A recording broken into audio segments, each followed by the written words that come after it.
네, 계속 이어서 가보도록 하겠습니다. 교실 수업에서 가지게 되는 아, 어려움이 뭐가 있느냐라고 했을 때 준비 시간이 부족하다는 거, 그리고 준비 시간이 부담스럽게 느껴진다는 점 두 가지를 들 수 있겠습니다. 혹자들은 이제 이렇게 생각할 수가 있겠죠. 교사들이 똑같은 거를 수십 년씩 가르치는데 그게 이제 되겠느냐, 뭐 이렇게 얘기하는 사람들도 있겠고, 뭐 그런 얘기를 하는 거죠. 근데 실제로 보면은 이 중등교육 같은 경우를 살펴보면 음, 실제로 수업을 준비하는데 굉장히 많은 시간이 소요가 되게 됩니다. 이유는 뭐 몇 가지가 있겠지만 이 중등교육 같은 경우는 중학교하고 고등학교를 망라하잖아요. 그래서 고등학교 선생님들은 중학교 학생들의 수준에 대한 이해가 필요하고, 또 중학교에서 고등학교로 가게 되면은 그 배우는 수준이 갑자기 이제 어려워지기 때문에 학업 내용들을 조금 더 심도 있게 공부할 필요가 있게 되는 거죠. 그리고 학생들 수준이나 학생들의 특성이 계속 변화하기 때문에 그런 부분들을 조금 조심을 할 필요가 있겠죠.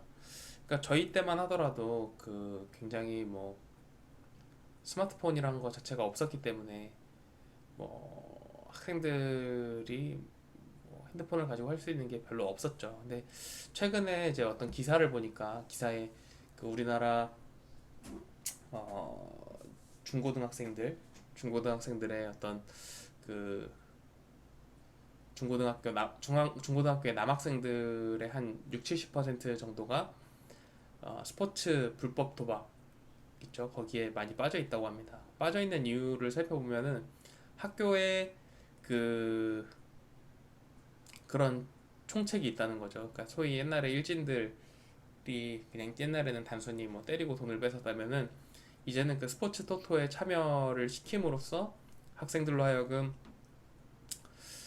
그런 도박의 맛을 들이게 만들고, 그러니까 되게 악질인 거죠. 그러니까 그 도박이라는 것이 중독성이 있는 거거든요. 이것도 이제 그 뇌에 대한 공부를 해보면 알 수 있는데, 그 순간적인 승리가 주는 딱 승리를 하게 됐을 때 몰려오는 그 쾌감 있죠. 도파민이 분비되는 그거의 맛을 들리면은 쥐를 가지고 실험을 했을 때 어떤 버튼을 누르면 도파민이 뭐 몇 번에 한 번, 열 번에 한 번 정도 온다 라고 했을 때 이 쥐가 그걸 알고 난 다음부터는 거기에 중독이 돼서 식사를 넣어줘도 밥을 안 먹고 계속 누르다가 굶어 죽는 게 생겼다고 합니다. 그러니까 그게 뭐냐면 그 도박이나 어떤 중독성을 가지고 있는 그 문제, 중독성을 가지고 있는 그런 어려움들, 그러니까 그런 것들이 있다는 거죠. 그러니까 학생들의 성향도 계속 바뀌게 된다는 겁니다. 옛날 제가 다닐 때만 하더라도 스포츠 불법 도박이나 이런 건 아예 없었고, 또 그거 접근 자체가 쉽지 않았었는데 요즘은 휴대폰으로 다 그런 결제가 가능하잖아요. 그래서 그런 어려움들이 있다는 것들을 여러분들이 조금 이해를 해주셨으면 좋겠습니다. 그러니까 교사들이 그런 학생들의 변화에 맞춰서 계속 가르쳐야 하는데 그렇게 가르치기 쉽지 않다는 거죠. 예를 들면 PPT를 만들 때도 그 옛날 사람들이 만든, 그 옛날 나이 드신 선생님들이 만든 PPT를 가지고 하면은 애들 눈이 얼마나 고급이 돼 있습니까? 근데 이제 거기에 못 맞추는 거죠. 근데 실제로 막 그 여러분들 막 그 막 그런 거 있죠. 촌스러운 PPT 막 이런 거 왜 많잖아요.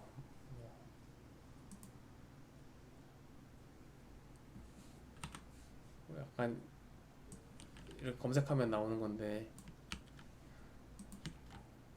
뭐 이런 거 있죠, 여러분. PPT 막 이런 식으로 만들어서 선생님 수업한다고 생각해 보세요. 그러면 이제 학생들이 집중하는데 어려움이 있겠죠. 아니면 너무 충격적이어서 그렇거든요. 자기소개, 사생활 침해, 실례지만 계좌번호 좀 알려주십시오. 네, 어쨌든 그런 이제 준비 시간이 부족하다는 거죠. 근데 준비 시간이 부족한 또 하나의 큰 이유가 있는데 그게 이제 행정 업무에 대한 부담감입니다. 행정 업무라는 게 이제 굉장히 부담스러운 이유는 그 제 주변에 이제 저 사대 출신이니까 사대 나와가지고 학생들 이제 주변에 교사가 된 친구들 많으니까 물어보면은 그런 게 이제 문제라고 해요. 실제로 학교에서 해야 하는 일이 100이라면 그 중에 90이 행정이다. 90이 행정인데 행정이라는 것이 뭐 단순히 뭐 행정이 뭐 불필요하다고 할 수는 없겠죠. 행정 사실 꼭 필요하거든요. 예를 들면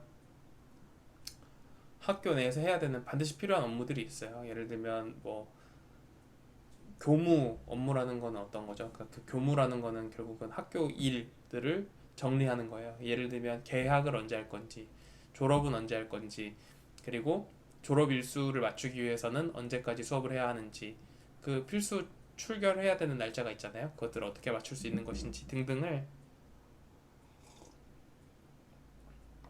실제로 맞춰 나가는 게 이제 굉장히 어렵습니다.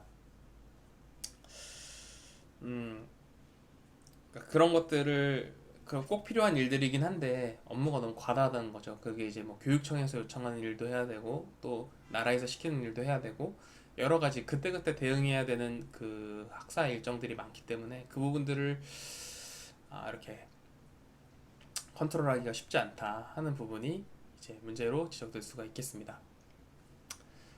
교사들이 해야 하는 일들 중에 또 하나의 그 큰 게 생활 지도죠. 그 생활 지도라는 거는 뭐냐면 학생들한테 이건 해라 저건 하지 말아라. 그러니까 실제로 여러분 학원 선생님하고 가장 큰 차이를 들라면 이 생활 지도 부분이 될 수 있겠습니다. 그 생활 지도라는 거는 결국은 학생들이 어떤 생활을 하고 도덕적 윤리적으로 올바른 인간으로 사회성을 가지고 자라날 수 있게끔 이끌어주는 것이 생활 지도인데요.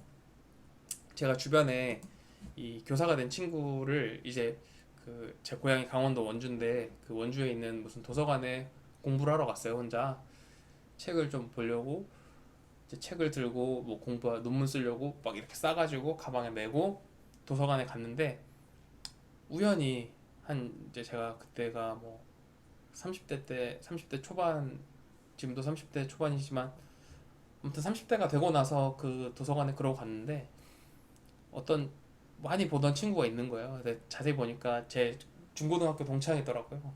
그래서 이제 인사를 하고 오랜만에 반갑다 이렇게 인사를 하고 뭐 이런저런 얘기를 하다가 그 친구가 여기 공주대학교 사범대학을 나와서 지금 선생님이 됐는데 이 친구랑 이제 하다 보니까 이 친구가 이제 그런 얘기 하는 거죠. 자기 학교 생활하는 게 너무 힘들다. 교사가 됐는데 내가 했던 학교 생활하고 실제로 애들이 있는 현장에 나가 보니까 너무 다르다. 애들이 사람 같지가 않고 꼭 짐승처럼 느껴질 때가 있다.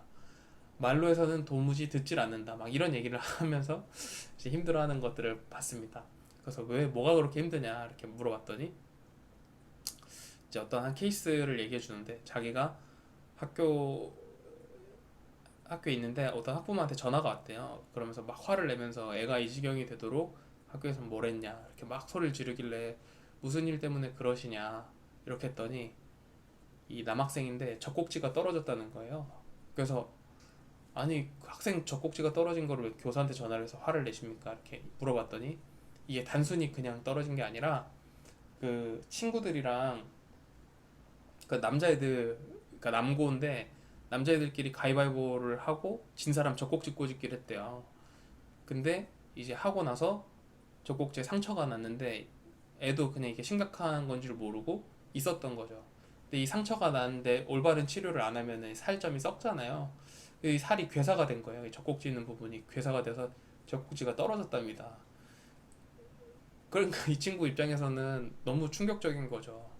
아니 가위바위보를 해서 젖꼭지를 꼬집는다는 게 상식적으로 받아들여지지가 않고 그리고 이 생활지도라는 게 학교에서 아이들을 그럼 젖꼭지를 다 검사할 수도 없는 노릇이고 그리고 애들한테 가위바위보하고 젖꼭지 꼬집지 말아라 이렇게 가르칠 수도 없는 노릇이고 그러니까 이거를 그러니까 학교라는 곳이 그리고 여러분들도 학교 다닐 때 생각해 보면 막 이상한 행동들 많이 했잖아요. 저도 그렇고 그러니까 그런 것들 지난주 주말에 제 자네도 그 교육학과를 나왔거든요. 근데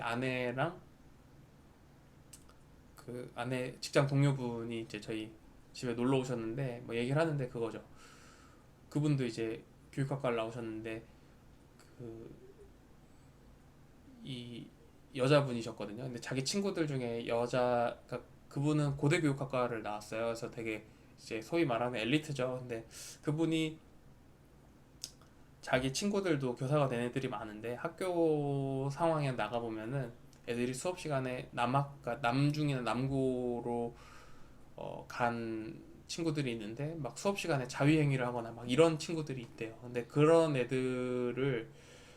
애들한테 이 대응이 안 된다는 거죠. 왜냐면 이런 것들을 아예 예상을 못하는 문제들이 너무 많은 거예요. 그러니까 그 순간적으로 확 들어오는 그런 문제들. 그러니까 이 얘네들이, 그러니까 우리가 사회화가 다 된 일반 그 평균적이라고 생각하는 그 시각 있죠. 평범하다고 생각하는 그 틀, 그걸 넘어서는 애들 있잖아요. 그러니까 그 돌발 행동을 하는 애들을 막을 수가 없다는 거예요. 왜냐면 예상도 못하거니와 또 그거를 뭔가 이렇게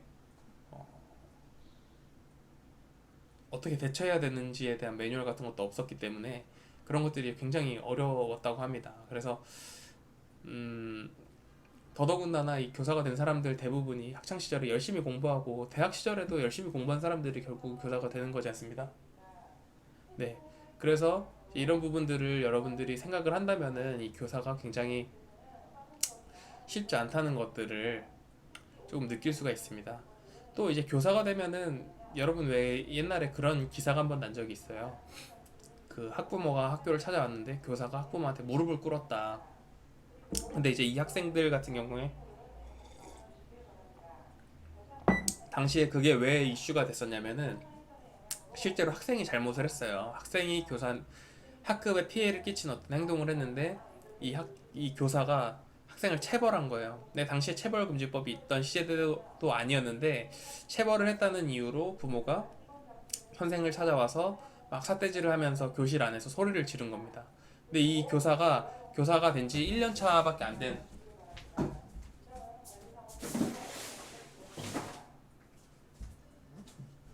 교사가 된 지 1년밖에 안 된, 1, 2년밖에 안 된 연차가 짧은 선생님이었던 거죠. 그러니까 이 연차 짧은 선생님이 막 당황한 거예요. 그 그 학부모가 찾아오니까. 그러니까 너무 당황해가지고 정말 죄송하다 죄송하다 이렇게 하다가 안 되니까 최후의 수단으로 그냥 무릎을 꿇은 거죠. 근데 사실 학생들이 보는 앞에서 그렇게 됐다는 거예요. 그러니까 그 교권이 무너지게 됐다는 거죠. 이게 뭐냐면은 어떻게 보면은 이 대응하는 영역이 굉장히 이제 우리가 생각했던 교실에서 착한 학생들을 잘 가르치고 이런 영역을 벗어나는 것들이 있잖아요. 그래서 그런 부분들에 있어서 대응이 쉽지 않다. 그리고 이 불법과 연루되는 학생들이 있는 경우에 그런 학생들을 이 불법과 관련된 곳에 거의 가보지 않은 교사들이 컨트롤하기가 굉장히 어렵다 하는 부분들이 있었습니다. 또 이 면책의식 같은 것도 있고 타협하게 되기도 하는데요. 그러니까 이제 이 그 학습된 무기력이라고 하죠. 그러니까 무기력한 걸 계속 학습하는 거예요. 이게 내가 이렇게 한다고 학교가 변하지 않는구나. 내가 이렇게 한다고 학생들이 바뀌지 않는구나. 이런 것들을 여러 번 겪다 보니까 결국은 타협을 하게 되고 내 책임이 아니야 하는 면책의식이 생기는 거예요. 왜냐면 나는 할 만큼 했어. 근데 안 바뀌는 걸 어떻게 해? 내가 그거 안 해봤는 줄 알아? 이렇게 하게 된다는 거죠. 근데 결국은 그렇게 되면은 이 학교 상황이 전혀 안 바뀌게 되는 문제가 생기게 되는 거죠. 그래서 그런 부분들을 우리가 좀 조심해야 한다 하는 부분들을 좀 말씀드릴 수가 있겠습니다. 아까 말씀드렸던 것처럼 행정이라는 거는 그 상급 행정기관의 지시를 따르고 또 뭐 학교에 있는 여러 가지 일들을 하다 보니까 굉장히 많은 시간들을 실제로 학교 생활에서 교사들이 소요하게 됩니다. 그래서 어, 이 복정이 아니라 복종이죠, 복종. 상급 행정기관의 지시를 따르는 데 있어서 굉장히 어떤 수능적인 태도를 가진다는 거예요. 왜냐면 이게 이제 바뀌지 않는다는 거죠. 그래서 이런 부분들을 어떻게 좀 조심할 수 있을 것인가 하는 부분들을 조금 생각하게 된다는 거죠. 예를 들면은 제가 학교를 다니던 시절에는 학교 축제 같은 거, 뭐 학교 축제 같은 거를 준비하는데 이제 준비하시는 선생님들에 따라서 굉장히 이제 그 분위기가 달라지는 거죠. 제가 고등학교 1학년, 2학년 때만 하더라도 저희 이제 음악 선생님이 그러니까 이 축제 담당하시는 선생님이 굉장히 학생들에게 많은 자치권을 부여하고 학생들이 축제를 하는 데 있어서 이제 재미를 느끼게끔 해주신 분이었는데 제가 이제 고등학교 3학년이 되고 학교 축제를 갔더니 이제 바뀐 거죠. 선생님이 축제 담당 선생님이 음악 선생님으로 바뀌면서 그 학교 축제가 음악제로 바뀌었어요. 그래서 오케스트라 연주하고 막 합창하고 막 그런 걸로 바뀌었는데 사실 학생들이 그런 거 이제 재미가 없잖아요. 그 우리는 막 그 막 뭐 이렇게 막 그 여고 초청해서 여고 댄스 동아리 초청해가지고 막 춤추는 거 보고 그런 막 남학생들이 막 환호하거든요. 그러니까 그런 것들을 학생들은 기대를 하고 축제를 기다렸던 건데 갑자기 막 오케스트라 하고 막 하니까 학생들 입장에 재미가 없었던 거죠. 그래서 그런 것들이 좀 있었다 하는 것들을. 그래서 이제 행정이라는 것들이 굉장히 많은 시간을 뺏어간다라고 볼 수가 있죠. 그리고 결국에는 보이는 일을 할 수밖에 없게 된다는 점. 그러니까 전체적으로 일이 너무 많으니까 그래 어차피 해도 티 안 나는 건 대충 하고 그 누가 와서 본다 이러면 그때 열심히 하자. 여러분들도 다 경험이 있으실 거예요. 그 장학사가 온다라고 했을 때 사실 장학사의 역할은 학교 청소가 제대로 된다 검사하는 역할이 아니라 학교에서 교육 업무가 제대로 이루어지고 있는지를 장악하는 일을 하는 사람들이 장학사인데 실제로 장학사가 온다고 하면 선생님들이 어떻게 하죠? 야 일단 책상 뒤로 다 밀어 한 다음에 저희 때는 이제 나무 마룻바닥을 쓰는 교실이었는데 그 마룻바닥을 다 이제 양초랑 왁스를 매겨가지고 막 반짝반짝 윤이 나게 하는 그런 것들 그거를 이제 하게 되는 거죠. 보이는 일을 너무 이제 열심히 하게 되고 청소 막 계속 시키고 유리창 닦게 시키고 막 그런 거 하는 거죠. 그러니까 그러다 보니까 이 현실에 안주하게 되고 뭐 이런 악순환이 반복이 되는 거죠. 근데 그렇다고 해서 행정이 쓸모가 없느냐 하면 아까 말씀드렸던 것처럼 행정도 반드시 필요한 학교에 일을 하는 거기 때문에 이런 부분들이 필요한데 우리가 이제 이런 부분들을 너무 지나치게 된다 하는 좀 오히려 교육하고 행정하고 비율이 우리는 교육이 9, 행정이 1 이렇게 생각하는데 실제로 학교 생활하는데 가보면은 교육은 1, 행정은 9 이런 경우가 많다는 거죠. 그래서 이런 부분들을 어떻게 여러분들이 학교에 가게 되면 관리를 하고 조정을 할 것인가 하는 부분들을 좀 생각해 볼 필요가 있겠습니다. 또 이제 학생들하고의 어떤 인간관계를 지향하게 되는데요. 그래서 뭐 정서적 교감을 통해서 보람을 얻고 또 배타적 개인주의라는 거는 결국은 그 배타적이라는 게 뭐죠? 이 기독교를 배타적이라고 하잖아요. 뭐 내가 아니면 안 돼. 뭐 나 말고 틀렸어 뭐 하는 거 그런 게 이제 배타적인 거고 개인주의적인 성향이 있다는 거죠. 그 동료 교사들에게 이제 경계하는 이유는 그런 거죠. 그 다른 사람으로부터 내가 이제 간섭받고 싶지 않은 그런 배타성 그런 거하고 연관이 있는 거죠. 학부모들 같은 경우에도 제가 이제 교생을 하면서 느꼈던 건 어떤 거냐면 학부모들이 마치 이제 교사들을 굉장히 이제 좀 안 그러신 분들이 많지만 좀 깔보는 분들도 계세요. 그리고 마치 뭐 좀 약간 무시하는 투로 이야기하시고 네, 그렇게 되면 사실 그 교육을 하는 입장에서 학생들을 가르쳐야 하는데 이런 부모들하고 어떤 식으로 해야 할 것인가 하는 부분이 생기는 거죠. 그리고 행정가한테는 순종하는 척 하는 거죠. 순종하는 척. 이게 무슨 말이냐면 장학사가 와서 뭐라고 하면은 안 그럴 거면서 네네 알겠습니다 그렇게 하겠습니다 다 이렇게 대답하고 같이 할 것처럼 이제 얘기하는 거죠. 근데 실제로 장학사라는 사람들도 교육에 있어서 굉장히 오랜 시간 해온 전문가들이고 이런 식으로 교육이 더 발전하는 것이 옳다는 것들을 아는 사람들인데 그런 사람들의 조언에 어떤 귀 기울이지 않고 순종하는 척하는 일들도 발생할 수 있다는 겁니다. 또 학교 행정실 같은 경우에는 업무상 해당 업무를 빠르게 처리해야 하므로 그냥 가까운 척하는 거죠. 실제로 좋은 관계를 맺기보다 저 사람들은 교내의 다른 구성원이다라고 보는 어떤 그런 인식을 가지고 있다고 볼 수도 있겠습니다. 그래서 이 학교 행정실에 계신 분들 같은 경우에는 뭐 교사들보다 일이 적다라고 얘기하는 교사들도 있고요. 또 실제로 이 학교 행정실에서 일하는 분들도 있는데 주변에 여쭤보면은 아무래도 뭐 업무 부담이 덜한 건 사실이다. 대신에 뭐 그 입신양명하기는 힘들다. 뭐 이렇게 얘기를 하시더라고요. 그래서 뭐 그렇겠구나. 제 주변에도 그 연대를 나왔는데 이 학교행정실 9급을 친 친구가 있어요. 그래서 주변에서는 그 좋은 학교 나왔는데 9급 하는 게 아깝지 않느냐 이렇게 막 말하는 사람들도 있었거든요. 근데 그 친구가 대답하는 걸 듣고 제 좀 깨달음이 있었습니다. 그 친구가 나는 사실 나중에 편하게 살고 싶어서 학창 시절에 공부를 열심히 했던 건데 왜 자꾸 나한테 이래라 저래라 하느냐 뭐 그런 얘기를 하는 걸 보면서 그래 맞아 공부를 하는 이유는 다양하지 이런 생각들을 좀 하게 됐었습니다. 다음으로 넘어가 볼게요.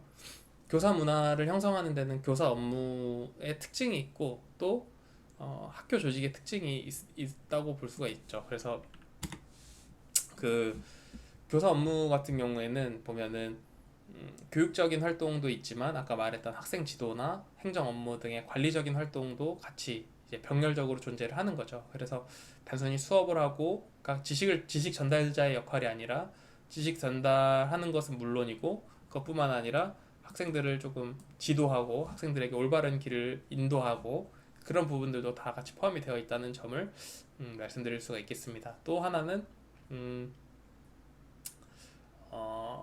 행정 업무 같은 것들도 같이 이제 혼재해 있다라는 것들을 말씀드릴 수가 있겠고요. 또 학교 조직의 특징을 살펴보면은 관료적이라는 거죠.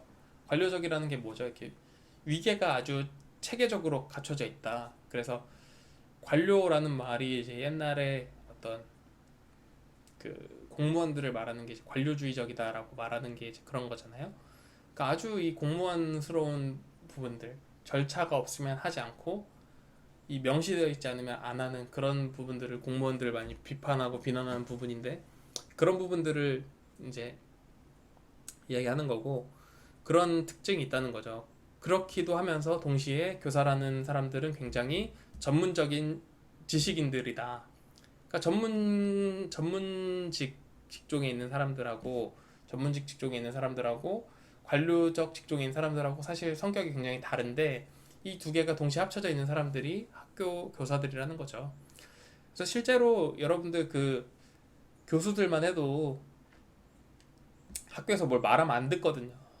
내가 교수인데 뭐 내가 낸데 막 하면서 말을 안 들어요. 저처럼 말을 잘 듣는 사람도 있지만 말 안 듣는 교수님들이 훨씬 많거든요. 근데 그런 교수님들은 이제 전문가적 조직이라는 거죠. 박사까지 하고 공부 오래 하고 해당 분야의 어떤 지식 전문가로서 나는 이제 세상에 기여를 한다 라면서 이제 이렇게 하는 사람들도 있는 반면에 이 교사들은 그 중간에 있다는 거죠. 지식 전달자 역할도 하면서 교사 업무도 해야 되니까 중간에 있다 하는 것들을 말씀드릴 수가 있겠습니다. 교실 수업 내에서 교사는 되게 전문적인 사람이기도 하면서 동시에 학교라는 조직의 관료로서 활동을 하기도 한다. 중간에 있다 하는 것들을 말씀드릴 수 있겠습니다.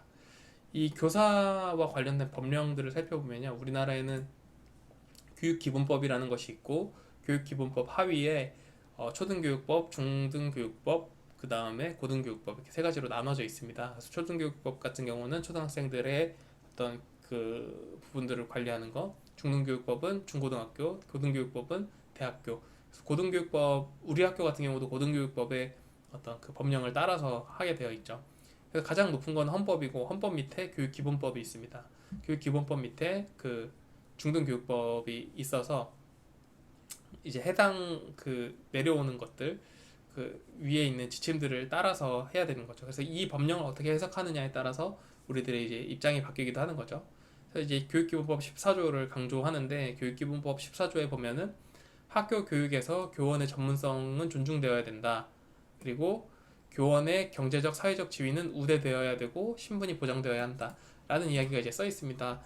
이 말은 뭐냐면은 교사라는 사람들의 전문성을 인정해줘야 된다는 거죠. 교사라는 전문성이 인정되지 않으면 사실은 학교라는 체계가 갖춰지기 힘들고 그렇다 보면은 이 국가 기반에 있는 교육이라는 기초를 닦을 수가 없게 된다는 문제가 생기게 된다라는 이야기를 하고 있는 겁니다.